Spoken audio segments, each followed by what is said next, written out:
Hello? Arise to share residence? To whom am I... Not yellow. This orange? Not orange. That's a perfectly normal orange.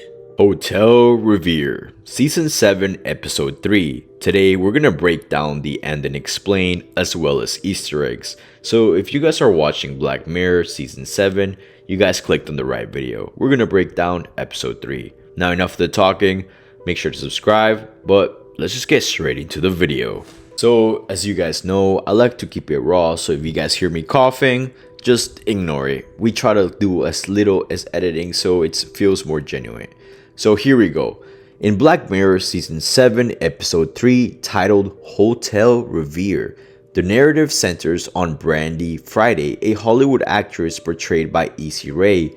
Brandy agrees to star in technological advanced remake of a classical romantic film, where instead of a traditional filming set, her consciousness is uploaded into a virtual reality environment.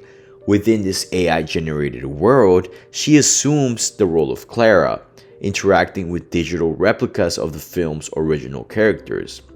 As Brandy immerses herself in the virtual setting, she begins to question the boundaries between performance and reality. The AI characters exhibit unexpected depth and autonomy, leading her to divide the original script. This, divergence culminates in a climatic scene where Clara, in a significant departure from the original storyline, kills her husband and is subsequently fatally wounded by the police. Brandy, emotionally affected, delivers the final line, "I'll be yours forevermore," before being extracted from the simulation. This episode concludes with a meta commentary showcasing the success of the film's reboot within the show's universe. Despite the altered, darker ending, this outcome prompts reflection on the implications of immersive technology in storytelling and evolving nature of performance and authenticity in the digital age.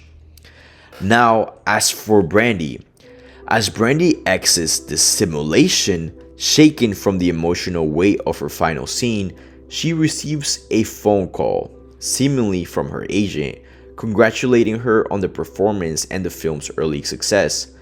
But the voice is just a little too smooth, too perfectly scripted, and kinda oddly devoid in a real warmth. The unsettling tone of the call, combined with Brandy lingering days, subtly suggests that she might not have truly left the simulation. Instead, she might have entered another layer, or worse, that her perception of reality has been permanently altered. It's crazy to see at the end of this episode where it shows that she gets a phone and a computer that simulates the beginning of the show. In the beginning of the show, we see the scene where the main character Dorothy over here, they tell her, hey, pretend the phone is actually ringing and there's someone else at the end of the line. They were able to simulate it and create another reality in where she's actually connected. So she's able to talk to her through the phone that she was given, and in technicality talk to the simulated version of Dorothy. Now this version does not remember anything from what happened prior in the movie. So think about it this way: if she was to tell her everything that happened and that she was a simulation, it would kind of wake her up and be like, oh wow, so I'm just trapped in this room talking to someone on the phone forever. And that's pretty much it, the dark twist at the end. If we see everything that they told us about the simulation, it really means that there's rooms that are not really formed. How we saw in this episode where there was rooms that are empty because they're not really ever shown, so there's nothing to make them out of.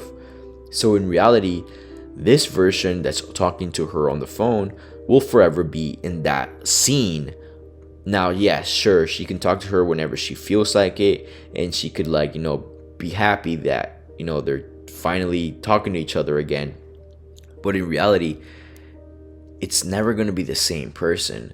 this comes also to the conclusion that we've seen throughout the Black Mirror like seasons is, are they conscious or are they not? Are all these AI consciousness? And this dives into the real world aspect of things in today's real world.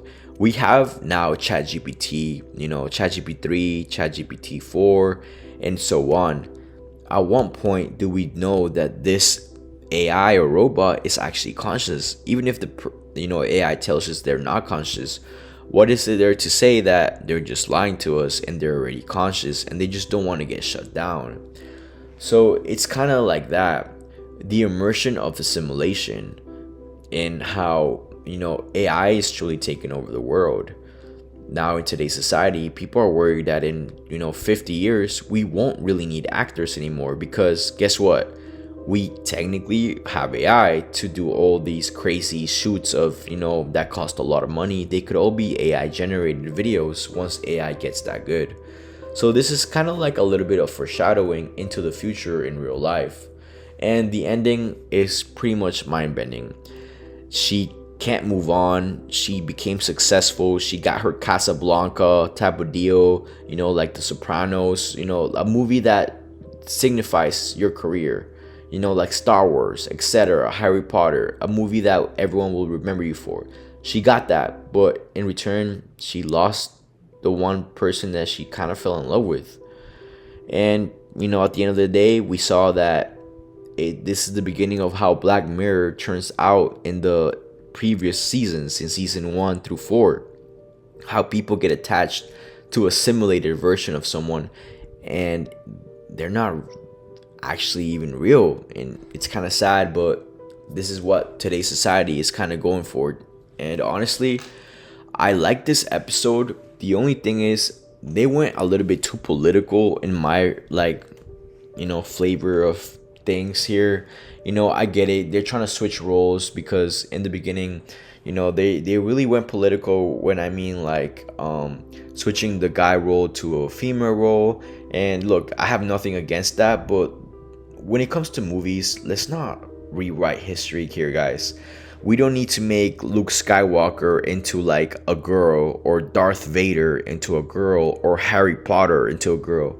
I get it, times change, reboots happen, but can we just not be political? People are just trying to watch a movie and a show. So this episode, I think, was pretty much a filler episode. Episode 3 compared to episode 1 and 2, there was a lot of political things, like gender swapping, and they were mentioning a lot of like things. Oh, this is a little bit too spicy for the era, just a little bit too political for my taste. But I get it, it's Black Mirror, they have to dive into things that are trending in today's society.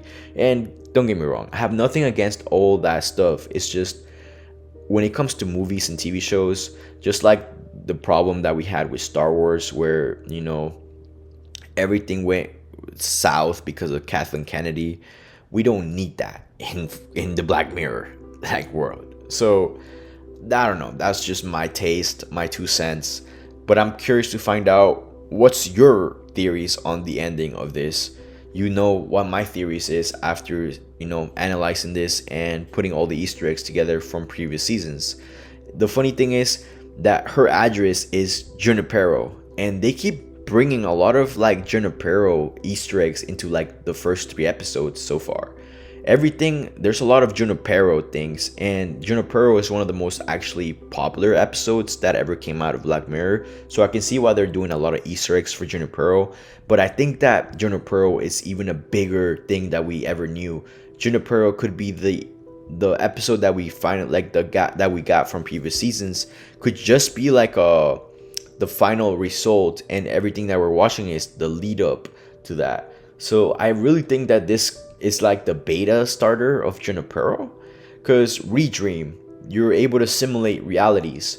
So is Junipero even a real thing? Because in technicality, it's just your consciousness backup. So are you even real? It's very mind-bending, but yeah, just very curious. Comment down below. But that's gonna wrap up today's video on the season 7 episode 3 Hotel Reverie breakdown explained, ending explained, Easter eggs, how they connects. I really hope you guys are enjoying this. I'm pretty much uploading every single day. So far, we got 3 episodes knocked down. We have 3 episodes left to explain and break down. So make sure to stay tuned to that. After that, I'm gonna dive into the lore of Black Mirror and do some icebergs. So don't forget to come back. And yeah, guys, this was all one take. So if you guys hear me like coughing or, you know, catching my breath, you know why. But as always, I'm MrNova. If you stuck around this far into the video, comment down below pizza so I know you made it out, and I'll pin your comment. As always, MrNova, and I'm out. Peace.